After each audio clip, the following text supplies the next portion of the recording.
In the live stream with Apostate Prophet and David Wood, they are speaking about 532 of the Quran and how it's plagiarised from the Talmud.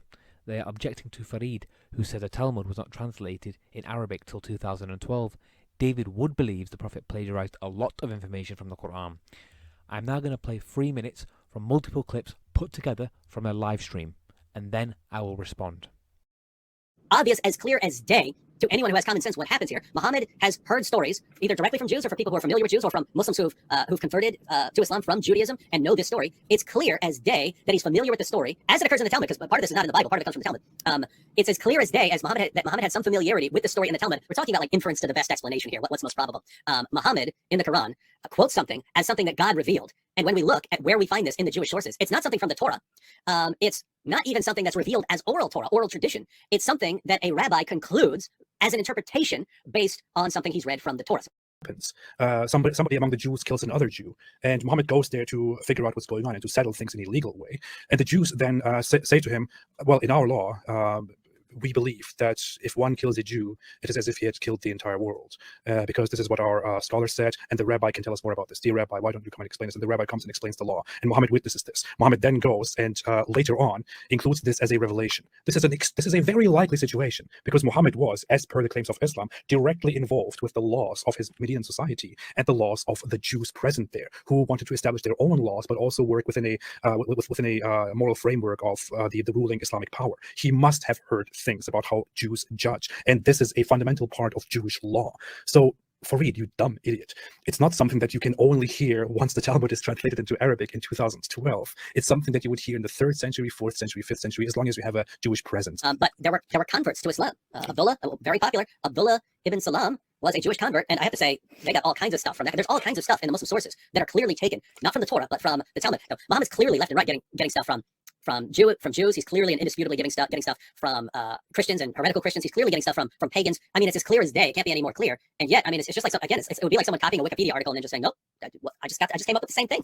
Now, before we begin, I've already made videos in regards to the plagiarism theory. Look on screen now. These videos are linked in the description, and it refutes all claims of plagiarism. Nevertheless, let me refute them quickly. They have to prove the story was in circulation at the time.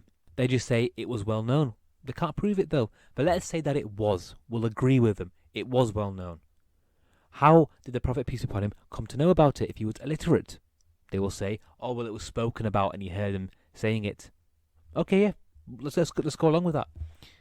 So he heard them say it, and then he put it in the Quran, and nobody noticed. Nobody noticed. I mean, you saw Ridvan's theory, talking about a Jew killed a Jew. I mean, that would be the perfect example, wouldn't it, Ridvan? The Prophet has seen it, the law take place, he's heard them speak about it, and David Wood's theory that it was well known. Yet he put it in the Quran, and nobody said, well, hang on a minute, Prophet, that's what the Jews do. That's the Jews, that's in their Jewish law. Why are you saying that's revelation? Nobody said that, did they? When you are young and somebody is annoying you, you might put your finger in your ears and you go la la la la, like that. The claim that Muhammad ﷺ was copying ancient tales was levied against him in a way to shut him down and dismiss him in a similar way like I spoke about with the fingers in the ears. Now, David Wood believes the Quran is heavily plagiarized, but why not go to the experts at the time who were experts in poetry, experts in ancient tales, experts in Arabic, and see what they said? Al-Walid ibn al-Mughira and Abu al-Walid, both non-Muslims. And what did they say? They basically said, this Quran, we've never heard anything like it before. It doesn't, it's not poetry, it's not this, it's not that. Basically trying to say, how can this come from man? Now, we are dealing with two people here, the dumb and dumber, who don't know Arabic. And they don't like to appeal to sources like this. They don't like to tell you guys this. Why? It's because they are deceptive. Think deeply about this plagiarism idea for a second. If Muhammad ﷺ plagiarized, it means he was a liar. So when he said, I'm a prophet from God receiving revelation called the Quran, he was lying about that. He received no revelation. If you actually take an honest look at the Prophet's life, you would never say he was a liar. You would actually say he had good moral character. He had good characteristics. This is something even multiple academic non-Muslims have attested to, like Montgomery Watt, for example, and Thomas Carlyle. In fact, Abu Sufyan, a bitter enemy, testified in front of Heraclius that he was an honest man. And in the video that you see on screen now, which is linked in the description, you can go and watch.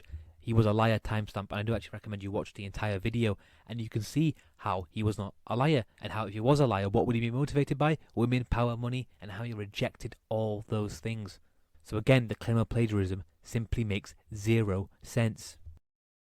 Also, similarity does not mean plagiarism. Think about this logically, people. Islam claims to be Abrahamic, so logically there are going to be similarities between Islam, Christianity, and Judaism. But David Wood seems to believe that because there are similarities, it must mean that Islam plagiarized the former, since it came later.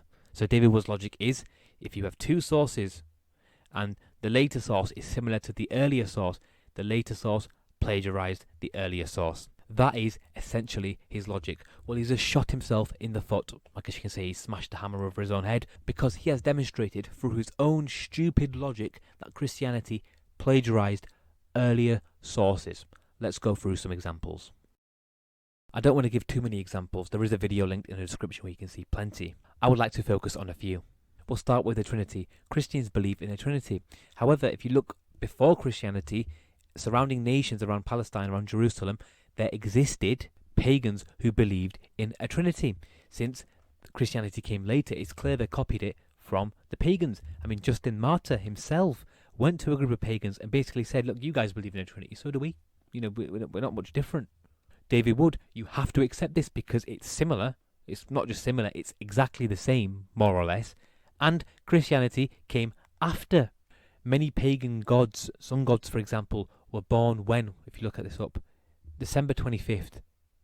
Now, what do Christians believe about December 25th? It's Christmas. They say that this is when Jesus was born. Well, that's false. Jesus was born in spring. This is what you get from Luke. So why then do Christians say December 25th is when Christ was born and celebrate it as his birthday? They clearly got it from pagan beliefs. There are more examples too. There are texts in the Bible, such as in 1 John and in Mark, where if you compare it to Roman dictators of the past in inscriptions, there are similarities, very striking similarities, and David Wood has no choice but to accept these. Now, there is a link in the description, like I said at the beginning, so be sure to check that out and you can see all the evidences there. Also, similarity does not mean plagiarism. Think about this logically, people. Islam claims to be Abrahamic, so logically there are going to be similarities between Islam, Christianity, and Judaism. But David Wood seems to believe that because there are similarities, it must mean that Islam plagiarized the former, since it came later. So David Wood's logic is, if you have two sources, and the later source is similar to the earlier source, the later source plagiarized the earlier source.